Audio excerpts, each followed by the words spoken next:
Welcome to Ruck number 11, where you find me in the Yorkshire Dales. Today, we head up to the summit of Ingleborough to face a storm system head-on, and after 11 years of loyal service, we give the Bandicoot II one hell of a send-off. Welcome to Wild Rucker. Out in the open, paralyzed, I've been chosen by the birds of paradise. I hear them coming from all sides. Now it's time to see who's gonna live and who's gonna die, brother.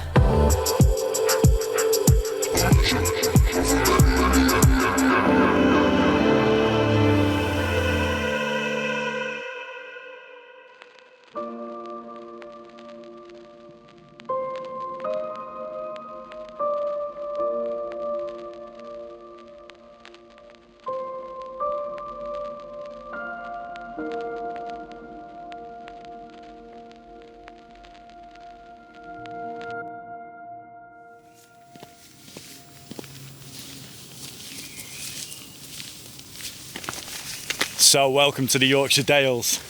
It's absolutely stunning today, however, don't let that fool you. We're currently in between two storm systems, and tonight we're going to get hit by one coming in from the west, which is going to make things interesting for the very last camp of my tent, the OEX Bandicoot II. Back in 2015 I summited this mountain, Ingleborough, and it was the first ever summit that tent ever did. And since that point, it's been the absolute backbone to everything that I've done in the wild. So it only seems all the more poignant to bring it straight back to where it all began. And definitely, we're going to be testing it. Let's do it.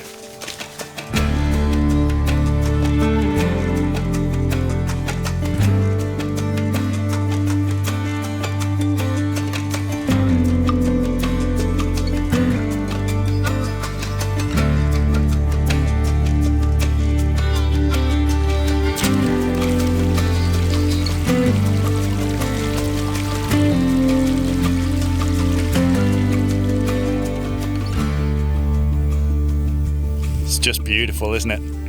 The wind is starting to pick up now, and you can see the first of two wind direction changes. The clouds have got lines in them like that. The wind is heading north at the moment. However, that is going to shift very soon to a westerly wind, and that could dictate where we're going to pitch for the night.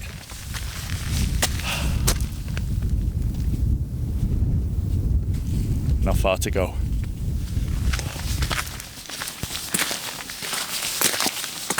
There's the tallest of the three Yorkshire peaks. That's Whernside, but it's only just the tallest. It's 736 metres, where Ingleborough is 724. It's one of those where every inch matters.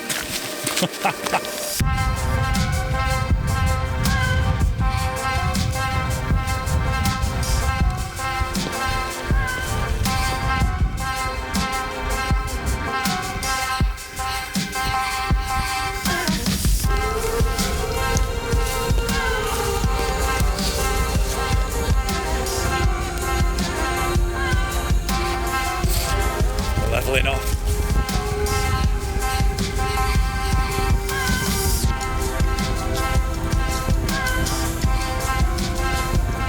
Welcome to the summit of Ingleborough. Coming out the elevator, stepping on a glass house wall.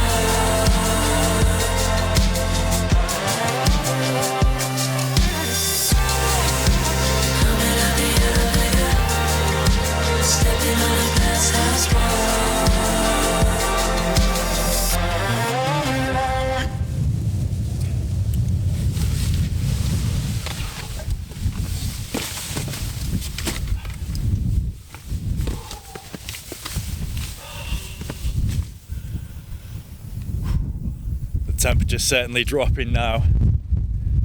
It's all because you stopped moving, a lot of it anyway. So, laid up nicely now.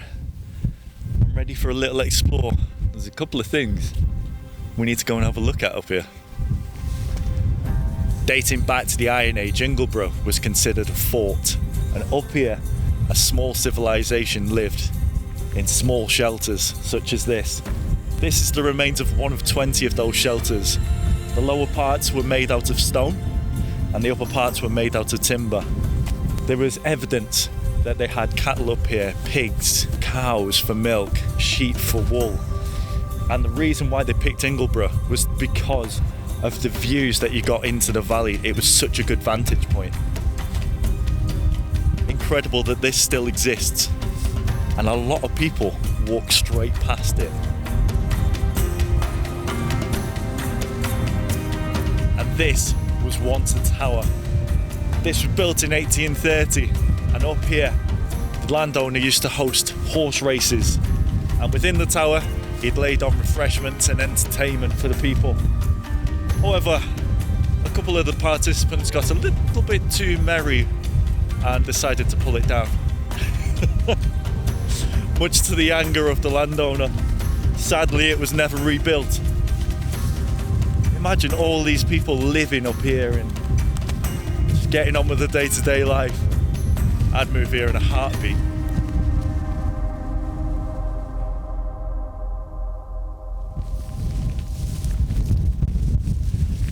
Right, let's go and find the spot for the night.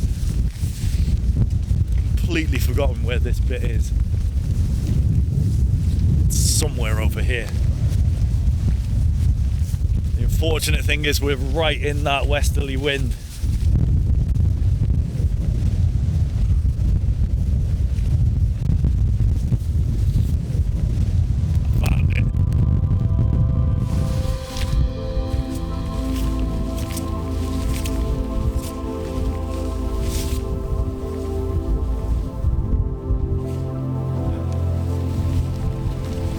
This is where it all began.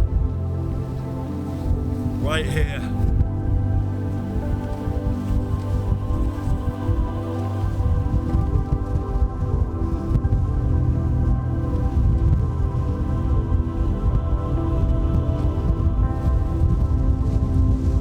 Not the prettiest of pictures, I know. But I need to keep the stronger side in that wind. And you need to keep this side out of the wind for cooking. This one isn't going to be pretty in any respect. Looks like the weather's coming in now as well. I think it's time we got in. Got ourselves a brew.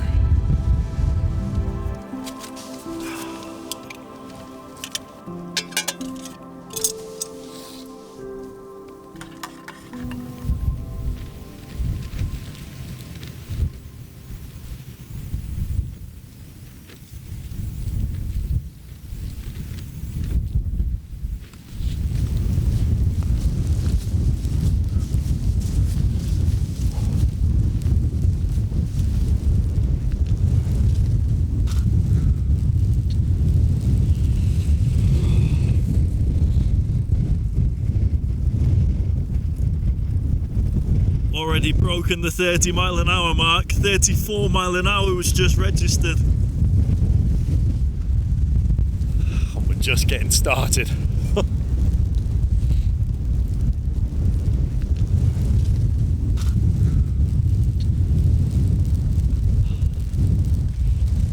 And here comes the snow.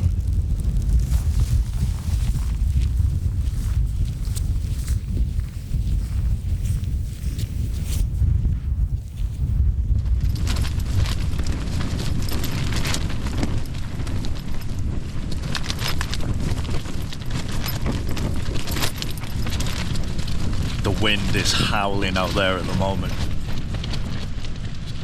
God knows what those speeds have got up to now. The crazy thing is though, I'm actually pitched in the direction of this wind. I should be getting hit by the most of it. But what's happening is, because Ingleborough is shaped the way it is, the wind is hitting the face of Ingleborough. And it's all collecting and it's just flying over this ridge where I am. I can hear it up there. but it's not getting me exactly where I'm pitched. Well, just yet. So far, this spot's looking after me.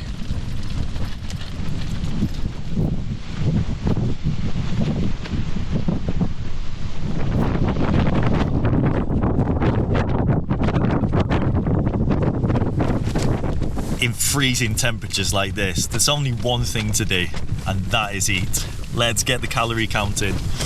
So, to kick us off, I've got the thin cut beef steaks again.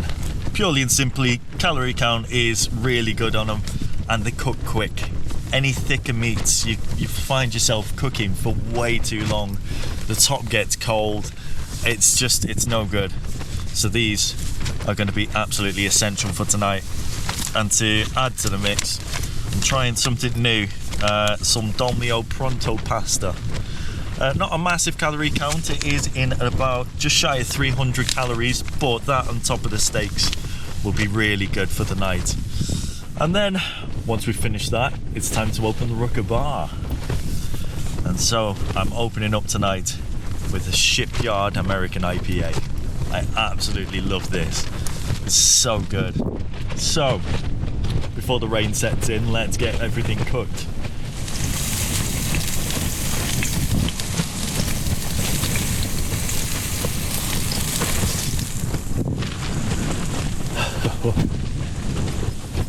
Oh, yes. The Rucker Galley never fails to please. The only thing I would say is that Pronto pasta. It's okay, it's great, the tomato flavours are great, there's a bit of spice in there, however the pasta tastes a bit, I don't know, a bit funny when you have the first mouthful. You definitely get used to it though. And I'll definitely be getting used to them because they're £1.50. It's a nice cheap win, that one. So, I'm gonna enjoy a brew, and well, I can't say gaze out at the stars, and I can't say check out the scenery. You cannot see a thing. We are definitely in the fog now. Rain's still not come yet though, so God knows what that's going to be like when it gets here.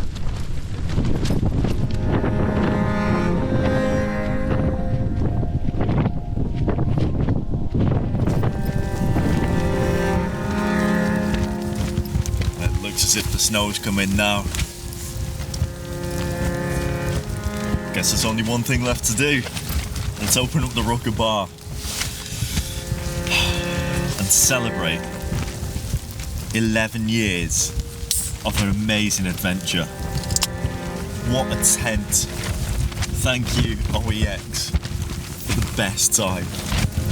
Cheers.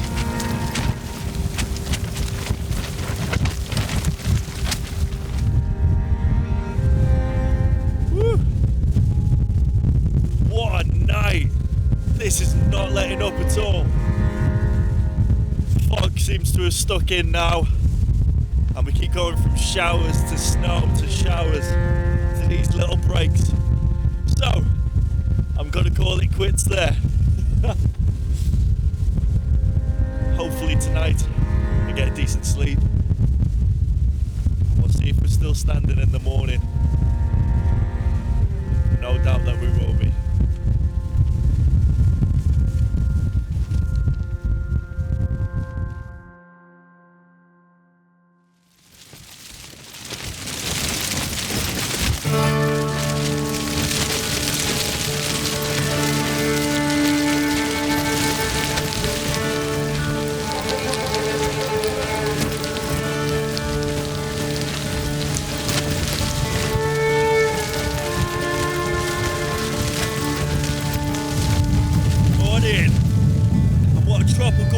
As well.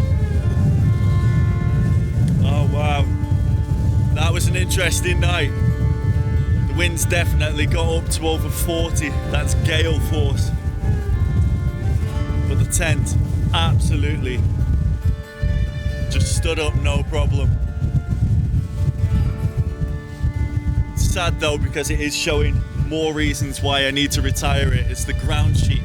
It's letting in moisture, so anything that was on the floor is completely saturated.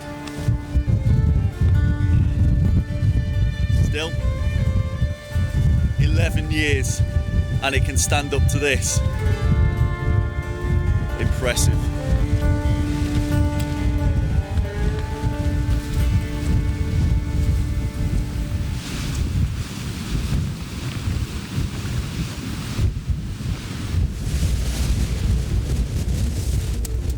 Thank you. Well then, let's go see some stuff. As I left the ridge and head over to the trig for the final time, I felt very somber and distracted. The wind may howl and punish.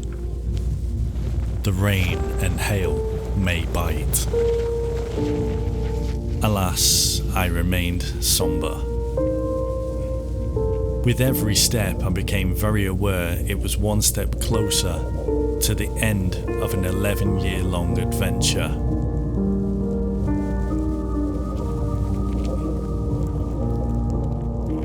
Losing good gear is never easy, but this time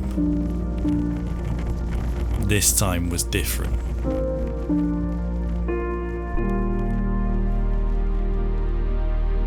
From the first pitch, it was just fabric and poles. Merely something to sleep in and hope for the best. In the early days, I even opted to sleep in a stick shelter over it on a survival course, but during the first year, it proved its resilience to the unyielding mountain weather. I could head into challenging scenarios, and as a result, I too became strong and resilient. For over a decade, it's kept me safe, sheltered, warm, and enamoured by the beauty of this planet. This isn't the end. It will see the peaks once again, but until then, here's to you, Bandicoot II, weather warrior and trusted companion. Thank you.